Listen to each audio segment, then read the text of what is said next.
I grew up in a town called Kingston, Ontario, and it had 9 penitentiaries. It had a maximum pen, it had a prison for women, it had a medium and a minimum, and that's where it came from. My mom was a teacher, like Miriam in the show, and I knew a guy very much like Mike McCluskey, and Taylor Sheridan was a friend of mine. He was my acting coach, and I would go over and he would coach me on I had a couple of different TV shows and he coached me on it.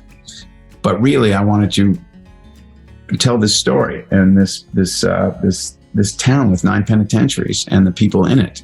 And Taylor is a force of nature. He was my coach. He would have 10 different actors come in and, every day, and he would coach everybody. He's coached so many people in Los Angeles. It's incredible. And I just knew that this guy could write. I know he can write. And because I see him take apart characters and scenes and worlds and with such grace and confidence, and he could always pinpoint the truth of the matter. And I just thought, and I'm a songwriter. I was a rock and roller. I've had 10 records out. I played in a rock and roll band called the Headstones. And at that point I was, transitioning into filmmaking. And I'd moved to LA and we would just sit and talk about characters and worlds. And then I said, dude, you can write this. I'm going to go buy a printer. We're going to sit down and write this. And he went, I think I can. And boom, boom, boom, boom, boom. And he wrote that first script in 2 days. Wow. I was like, Jesus Christ, this is good. And he...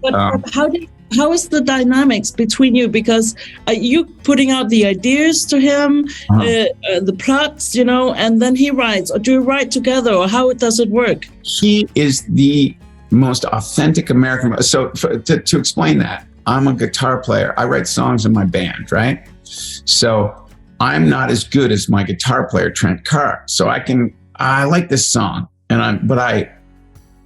but the precision and the artistry with guitar playing is another. You want to get there faster. I'm an impatient person, and I'll be on the keys too long. And Taylor's like, "Let me do it," and he is just, it is that at first, but he is just a naturally gifted storyteller, and it's amazing. I mean, for example, I had driven to Texas to write the last 5 with him, so we'll sit there and we'll talk about stuff.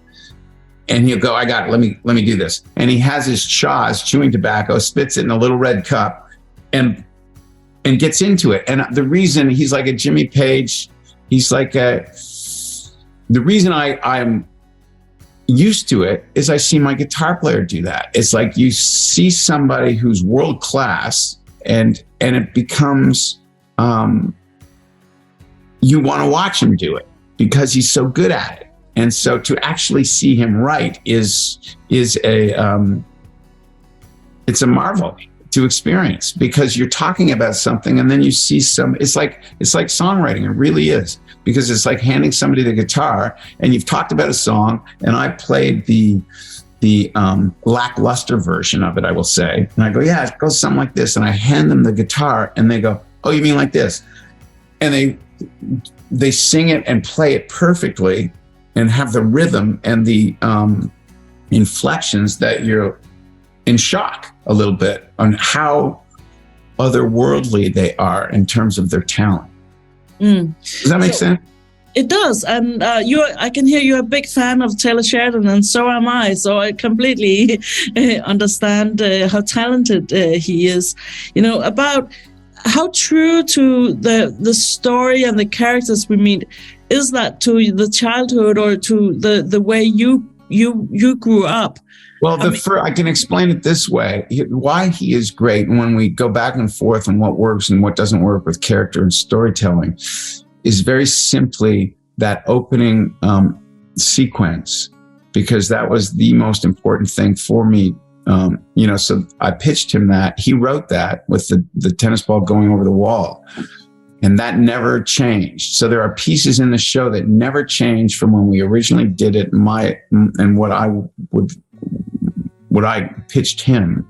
And then there was a profound satisfaction to see that filmed in real time in the town that I grew up in, at that prison.